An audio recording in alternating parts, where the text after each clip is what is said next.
Good morning 11th class students. आज हम अपना टॉपिक स्टार्ट करेंगे। This is our third chapter हम इंडियन ज्योग्राफी का स्टार्ट कर रहे हैं, जो हमारे फिजिकल ज्योग्राफी आप जिसे कहेंगे। तो इंडियन ज्योग्राफी में जब हम पढ़ेंगे यहाँ पर, तो इंडिया का ड्रेनेज सिस्टम आज हम डिस्कस करने वाले हैं।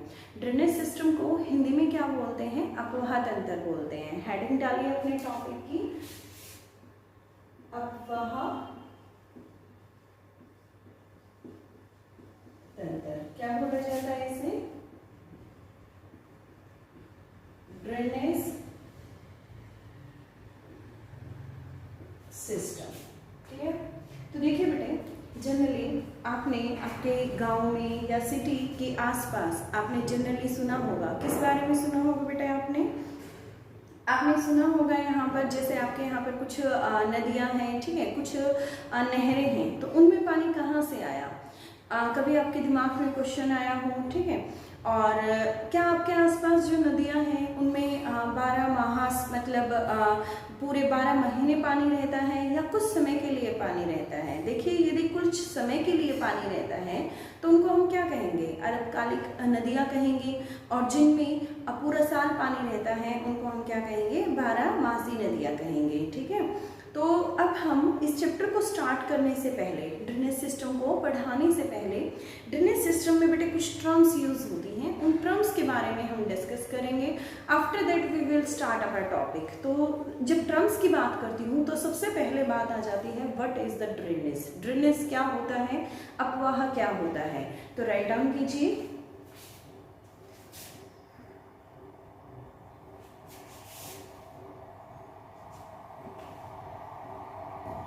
लिखिए बेटे, ड्रेनेज। ड्रेनेज क्या होता है? The flow of water through well defined channels. क्या होता है बेटे? जो वेल डिफाइंड चैनल्स हैं उनसे जो पानी का फ्लो होता है, जो जल का बहाव होता है, उसे ही हम क्या कहते हैं? ड्रेनेज कहते हैं। हिंदी मीडियम वाले बच्चे लिखें अपवाह।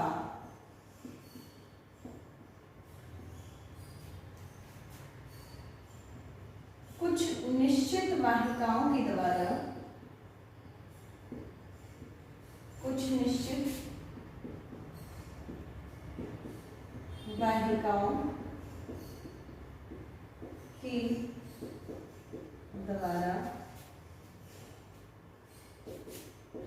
बहा कर लाई गई जल को अपवाह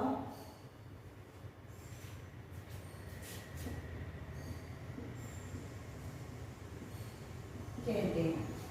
ठीक है, जो वाहिकाएं होंगी, जो स्ट्रीम्स होंगी, जो चैनल्स होते हैं, नैरो जो मतलब जिस एरिया की नैरो विड्थ होती है उनको चैनल्स कहा जाता है। तो जो चैनल्स होते हैं उनके द्वारा बहा कर लाया गया जो जल होता है उसे क्या कहा जाता है? अपवाह कहा जाता है। तो देखिए, हमारे चैप्टर का नाम क्या है? चैप्टर हम 3 कर रहे हैं बेटे स्टार्ट। तो चैप्टर 3 में हमारा क्या है? अपवाह तंत्र। तो पहले हमें अपवाह का पता होना चाहिए, ड्रेनेज का पता होना चाहिए। ये मैंने आपको क्लियर कर दिया है। सेकंड डेफिनेशन आती है बेटे, what is the drainage system? Drainage system Hindi में अपवाह तंत्र बोलते हैं इसको। तो ड्रेनेज सिस्टम क्या होता है? ड्रेनेज सिस्टम होता है बेटे a system of channels is called drainage system. ठीक है, किसे बोलेंगे? क्या? The network of channels. क्या बोलेंगे? The network of channels is called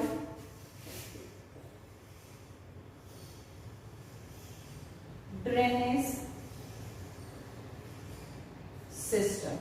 ठीक है, क्या बोलेंगे? The network of channels is called drainage system. इसे हम क्या कहेंगे? ड्रेनेज सिस्टम कहेंगे। हिंदी में लिखिए आप इसे अफवाह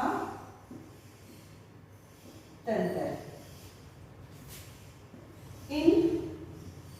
इनके बजाय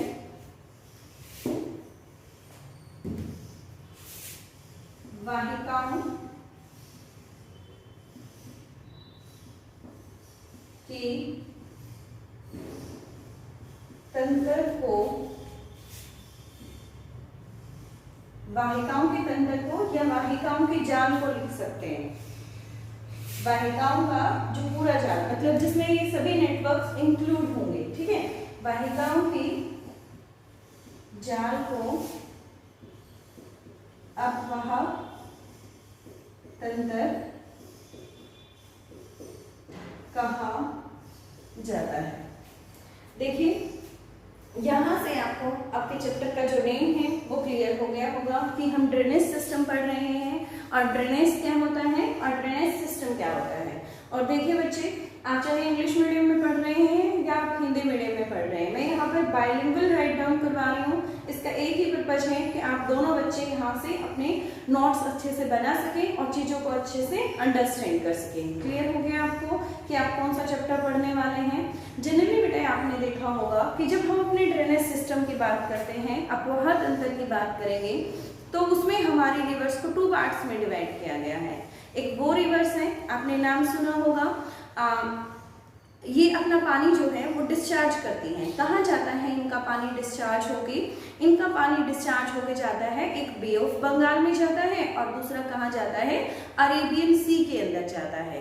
और मैक्सिमम जो रिवर्स है उनका पानी कहाँ जाता है बहकर?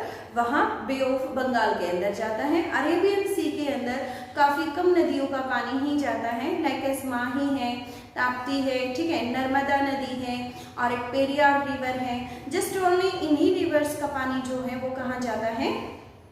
अरेबियन सी के अंदर जाता है। बाकी की जितनी भी नदियां बच गई उन सभी नदियों का पानी जो है वो कहाँ जाएगा? बे ऑफ बंगाल के अंदर जाता है, बंगाल की खाड़ी के अंदर जाता है। क्लियर हो गया।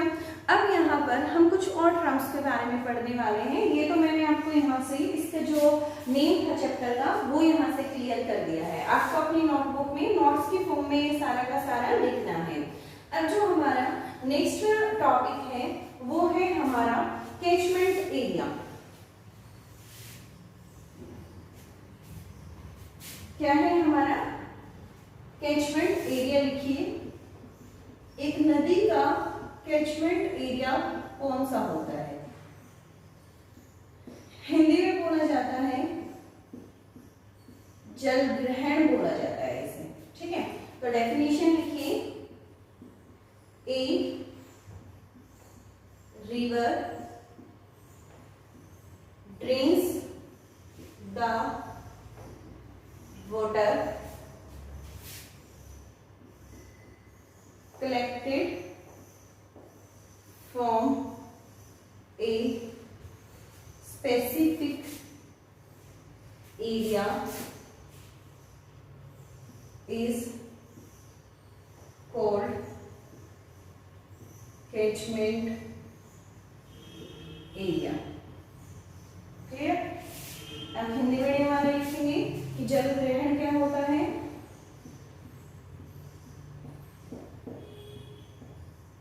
लिखिए भाई, जल ग्रहण क्या होता है? एक नदी विशिष्ट अक्षेत्र से अपना जल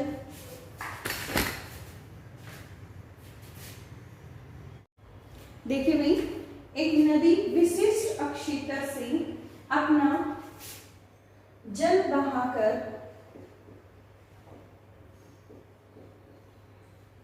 लाती है। इसी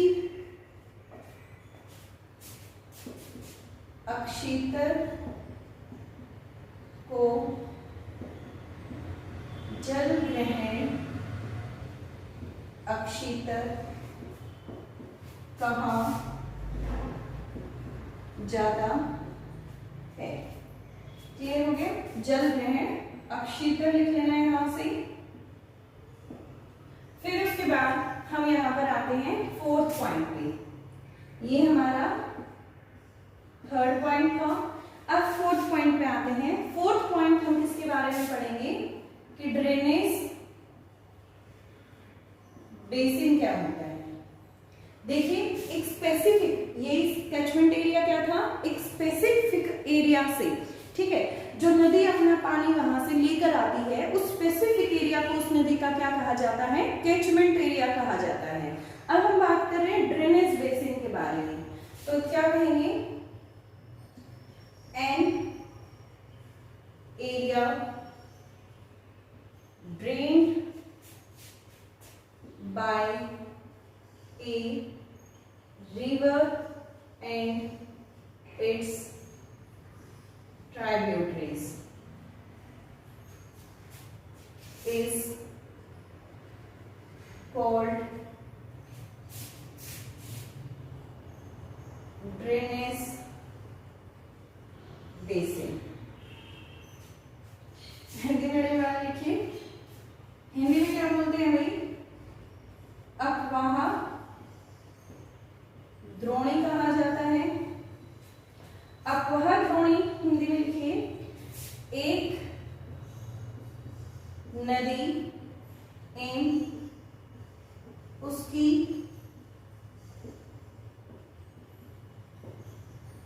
सहायक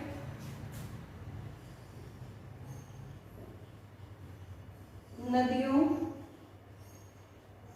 द्वारा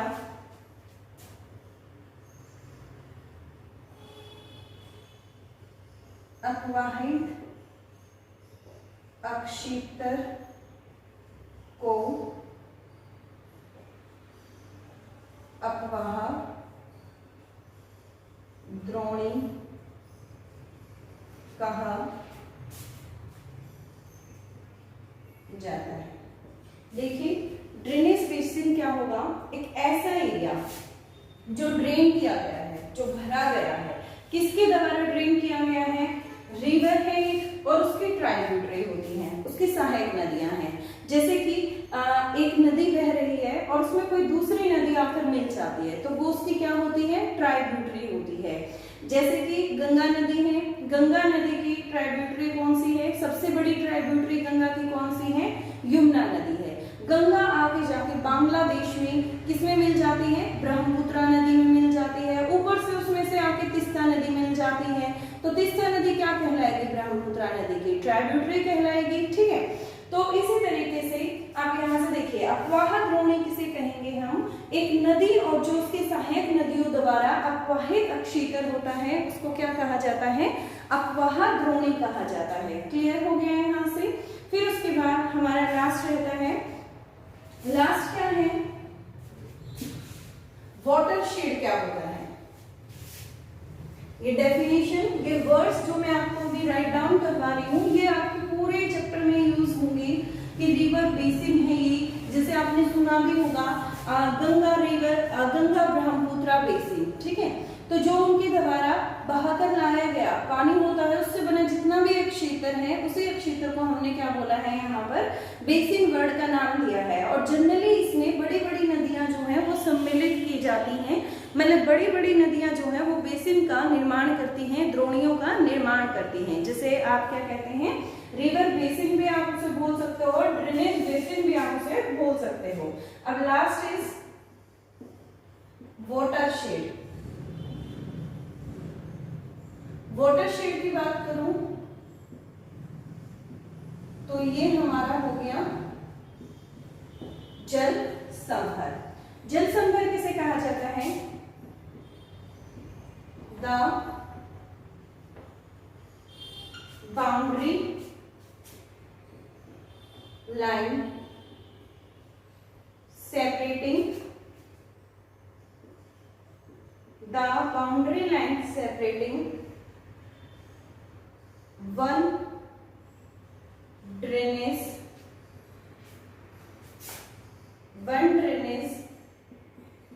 basin from other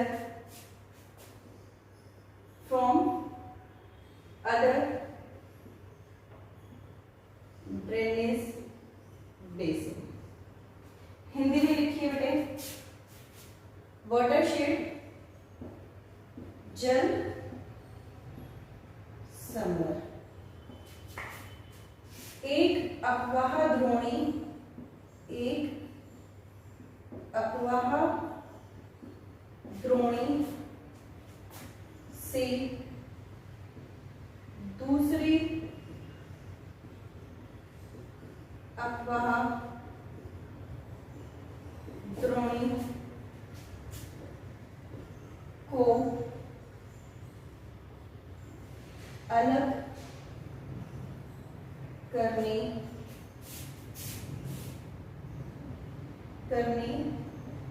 वाली सीमा को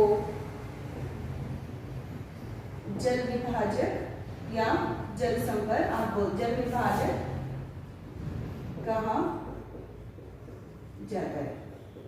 क्लियर हो गया? देखिए, दो ड्रेनेज सिस्टम है, दोनों ड्रेनेज सिस्टम को जो सेपरेट करता है उसे क्या कहा जाता है? जल विभाजक कहा जाता है। एक जो सीमा जो बनी हुई है उसको हम यहाँ पर क्या कहेंगे? जल विभाजक कहेंगे। तो इसे आप नोट डाउन करें। देखिए बेटे, रिवर्स को हम अलग अलग तरीके से डिवाइड कर सकते हैं। लाइक एज जो हिमालय से निकलते हैं उनको हिमालयन रिवर के नाम से जाना जा सकता है। जो पेनिनसुलर प्लेटो से निकलते हैं उनको पेनिनसुलर प्लेटो प्रायद्वीपीय पठार के नाम से जाना जा सकता है। ऐसे ही हमने जो उनका डिस्चार्ज ऑफ वाटर है उसके बिहाफ पे भी हमने इसको क्या किया है? डिवाइड किया है ऑन द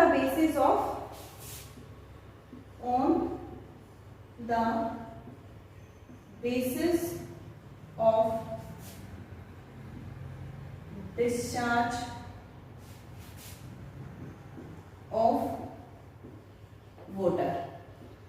इस बिहाफ पे भी हमने डिवाइड किया है। तो इस बिहाफ पे जब हम डिवाइड करेंगे तो हमने इनको टू पार्ट्स में डिवाइड किया है। टू पार्ट्स कौन कौन से हैं? एक जो अपना पानी कहाँ डिस्चार्ज करती हैं? अरेबियन सी के अंदर डिस्चार्ज करती हैं। और दूसरी कौन सी? जो अपना पानी बे ऑफ बंगाल के अंदर डिस्चार्ज करते हैं।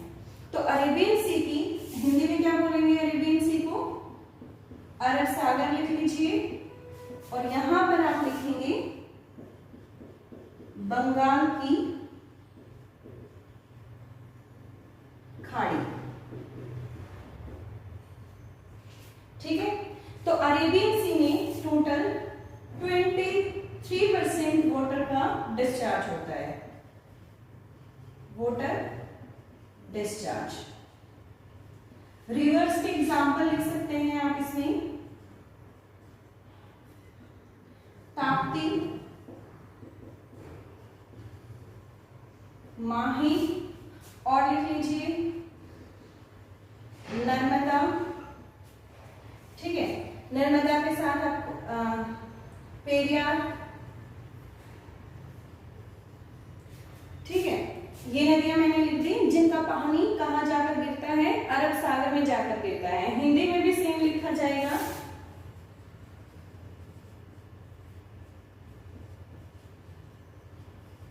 नाम है इनके।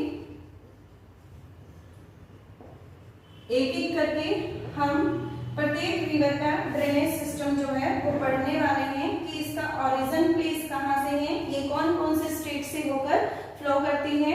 और बे ऑफ बंगाल के हम बहुत सारे रिवर्स के नाम जानते हैं। फर्स्ट थिंग, कितना % वाटर जाता है इसमें? 77% वाटर इसमें डिस्चार्ज होता है। After that examples of river, there are a lot of rivers. Ganga, Brahmaputra. After that Godavari, Krishna,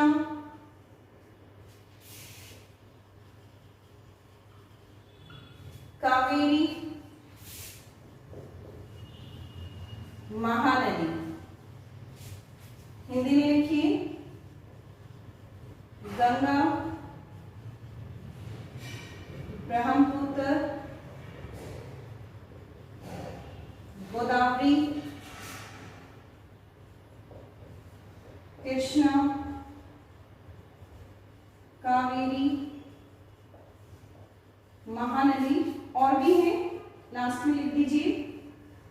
इत्यादि। क्लियर हो गया आपको यहाँ से? ठीक है भाई बच्चों।